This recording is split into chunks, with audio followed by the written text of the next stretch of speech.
Hello दोस्त।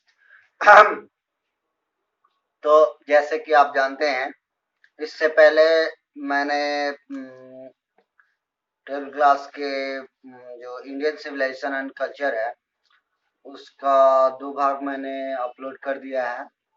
और ये तीसरा भाग है। पहला मैंने अपलोड किया था आपके महात्मा गांधी जी के बारे में बताते हुए, उनकी इंट्रोडक्शन बताते हुए, कौन कौन सी किताबें लिखी हैं उसके बारे में, इस चैप्टर के बारे में बताते हुए। उसके बाद मैंने 3 पैराग्राफ तक बताया था। और फर्स्ट जो मैंने वीडियो अपलोड किया था इंडियन सिविलाइजेशन एंड कल्चर के लिए, जो कि महात्मा गांधी के द्वारा लिखा गया है। सेकेंड जो है वो 3 पैराग्राफ से लेकर के 3 पैराग्राफ से लेकर के 8 पैराग्राफ तक मैंने अपलोड किया था, जिसके अंदर मैंने बताया था कि मतलब किस तरह से हमारी सभ्यता औरों से अलग है। और और आज मैं आप लोग को पैराग्राफ 9 से लेकर के आगे का मैं हिंदी आप लोग को बताने वाला हूँ।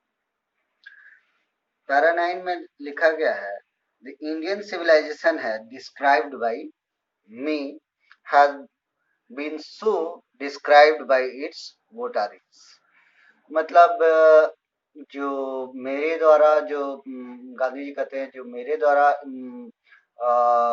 इंडियन सिविलाइजेशन के बारे में जो बातें कही गई हैं और जो इनके द्वारा डिस्क्राइब किया गया है कि ये कैसा है भारतीय संविधान, सिविलाइजेशन, सभ्यता, तो वो ज्यादातर डिवोटीज जो होते हैं, जो देशभक्त होते हैं, भक्त होते हैं, वो ऐसे ही करते हैं और उसी की तरह उन्होंने किया है।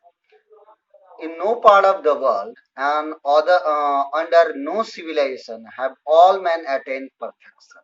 कहते हैं कि किसी भी सिविलाइजेशन में, किसी भी दुनिया में कोई भी आदमी परफेक्ट नहीं है, और ना तो कोई सिविलाइजेशन ही परफेक्ट है। तो the tendency of Indian civilization is,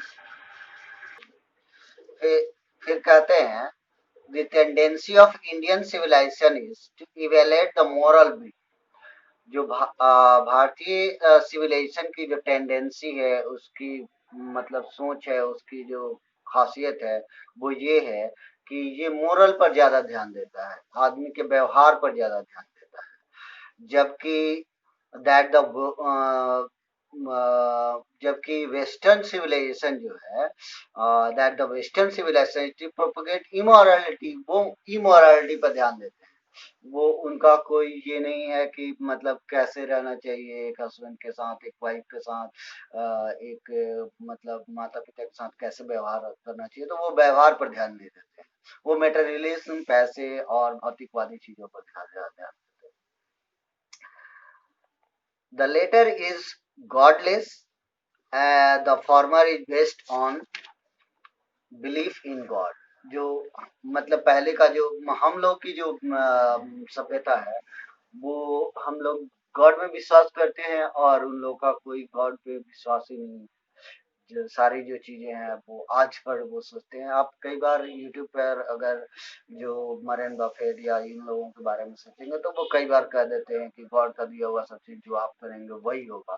तो इस तरह की उनकी मॉरलिटी है और उसी पर ज्यादा वो फोकस करते हैं और गॉड ने उनको वही दिया है जो उन्होंने मांगा।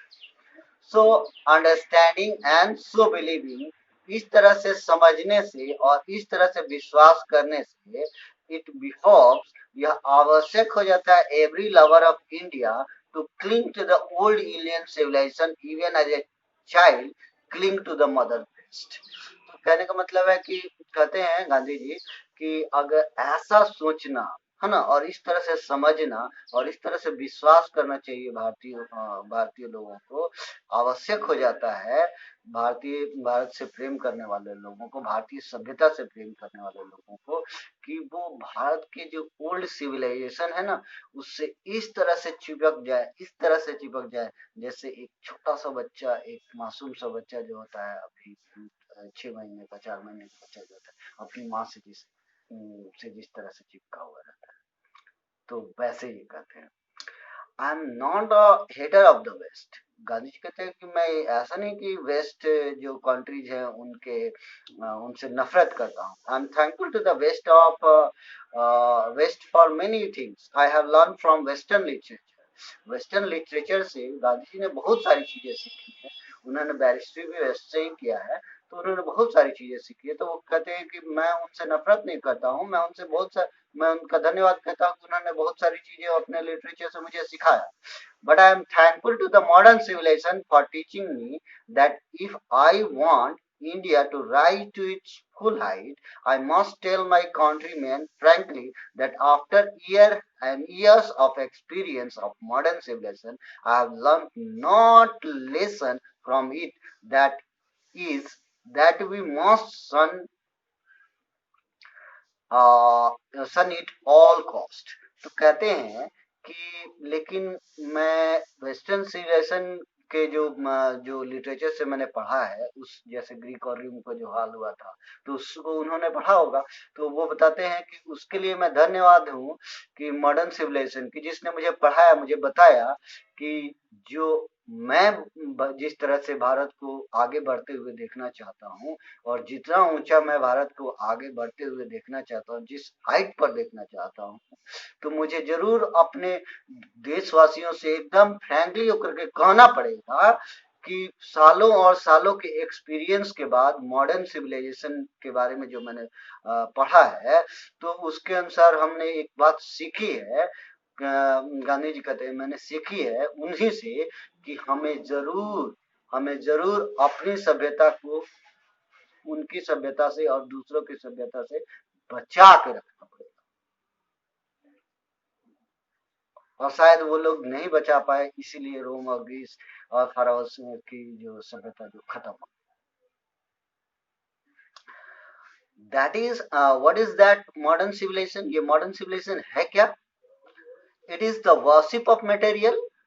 जस्ट रुपए पैसे की पूजा है यह, और कुछ नहीं है। It is the worship of brute in us. हम में जो है बुराइयों चीजों को बढ़ावा देना है और उसी की पूजा है, और क्या है? It is unadulterated materialism, and unadulterated materialism and modern civilization nothing if it doesn't think at every step of the triumph of material civilization। तो ये जो मॉडर्न सिविलाइजेशन कुछ भी नहीं है, केवल और केवल पूरी तरह से एक मटेरियलिज्म टाइप का, मतलब भौतिकवादी तरह का जो सिविलाइजेशन है। और अगर मॉडर्न सिविलाइजेशन में से ये चीजें हटा दी जाए, मटेरियलिज्म को हटा दिया जाए, तो ये कुछ भी नहीं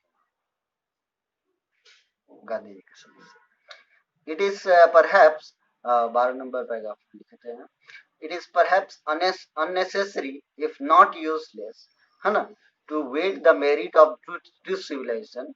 अगर शायद यह जरूरी नहीं है ना, अननेसेसरी और जरूरी नहीं हो कि वेट किया जाए मेरिट ऑफ टू सिविलाइजेशन, पश्चिमी सिविलाइजेशन को और भारतीय सिविलाइजेशन को वजन किया जाए, उनसे तौला जाए, उनसे तुलना किया जाए। It is likely that west has evolved a civilization suited to its climate and surround.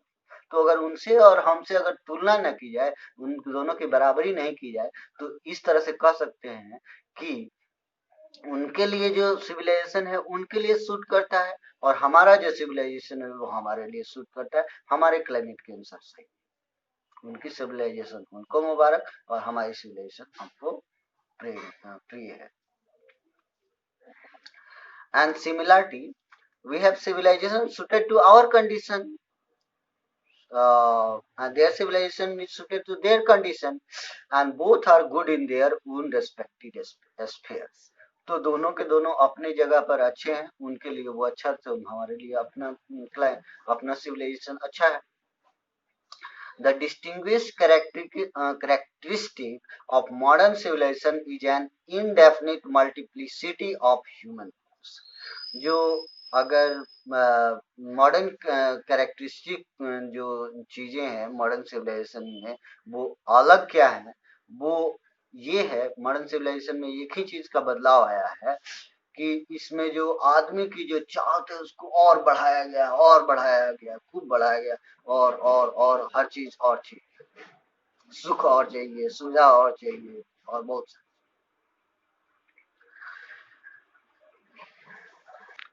And the characteristic of ancient civilization is an impatient restriction upon and strict regulation of these wants। और जो हमारी पुरानी सभ्यता है उसका मुख्य उद्देश्य ये है कि जो हमारी वांट्स है, हमारी जो इच्छाएं हैं, उनको कम से कम बुरी तरह से उनको कुचला जाए और उन्हें कम किया जाए। क्योंकि जब तक इच्छाओं पर हम पाबंदी ना लगाएंगे तब तक हम एक आदमी नहीं बन पाएंगे, या जो मोरल हमारा सही नहीं हो सकता है। The modern or Western is lessness arise really from want of living fair in future state, and therefore also in the divinity। जो मॉडर्न और वेस्टर्न जो असंतोष जो बढ़ते जा रहे हैं, है ना, वो सही मायने में जो है जो उनका एक विश्वास है कि फ्यूचर स्टेट, फ्यूचर में ये होगा, फ्यूचर को सोच करके चलते हैं, और इसीलिए ये सब असंतोष है। असंतोष किस लिए? उनको असंतोष है कि फ्यूचर में हमें ये होना चाहिए, वो होना चाहिए, और वो होता नहीं है। और उसी के लिए सारा काम कर रहे हैं कि फ्यूचर में ये कर लेंगे, वो कर लेंगे, भूत का भविष्य के बारे में सोचते रहते हैं। The restriction of ancient of और eastern civilization rise from a belief, जबकि भारतीय जो रिस्ट्रिक्शन पूर्वी जो सभ्यता है वो इन सब पर रिस्ट्रिक्शन लगाती है कि इस तरह के बिलीफ पर, विश्वासों पर रिस्ट्रिक्शन लगाती है, उस पर रोक लगाती है। Often in spite of our self in a future state and existence of a divine power. कहते हैं कि हम हमेशा तो रहते हैं अपने आप को फ्यूचर में रखते हैं, और हम लोग रहते हैं अपने आप को, मतलब, और फ्यूचर पर ध्यान रहता है, और डिवाइन पावर पर और गॉड पावर पर भी, और देवी देवताओं पर यकीन कैसे करें। कहते हैं 14 पैराग्राफ में कि कुछ जो some of the immediate and brilliant result of modern civilization के जो है are too maddening to resist. जो अभी के कुछ जो खतरनाक से जो कुछ मॉडर्न सिविलाइजेशन के इन्वेंशन और रिजल्ट हुए हैं, जो वो जो है उनको रोक बहुत ही खतरनाक हो गए हैं, जिसे रोका नहीं जा सकता। But I have no manner of doubt that victory of man lies in the resistance। लेकिन ये कहते हैं कि मुझे पूरा विश्वास है कि आदमी की भलाई इसी में है, उसकी जीत इसी में है कि वो इन सभी चीज से दूर रहे। और ये कहते हैं कि हम लोग जो है खतरे में, we are in danger of bartering away the permanent good for the momentary pleasure. कि हम लोग कहीं ऐसा ना कर दें कि हम लोग परमानेंट हमारे जो भगवान है उससे कुछ देर के लिए जो खुशी हम लोग हासिल करने वाले भौतिकवादी चीजें हैं उससे हम लोग आदला बदली करें। इस बात का गांधी जी को डर है कि कहीं हम लोग ये तुरंत से सुख सुविधा के चक्कर में हमारे जो भगवान है उसी को ना हम लोग भगवान मान लें। मैं अगला वीडियो जो है थोड़ा लंबा हो जाएगा, इसलिए मैं चाहता हूँ कि इस वीडियो को यहीं से स्टॉप करूँ, और 15 से लेकर के मैं आगे जो वीडियो मैं बनाऊंगा। अभी मैंने ये जो आप लोग को 9 से लेकर के 14 तक मैंने हिंदी करके दे दिया है। बस आज के लिए इतना ही। अगर आपको ये वीडियो पसंद आए तो लाइक कर दीजिएगा, शेयर कर दीजिएगा, और दैट्स ऑल।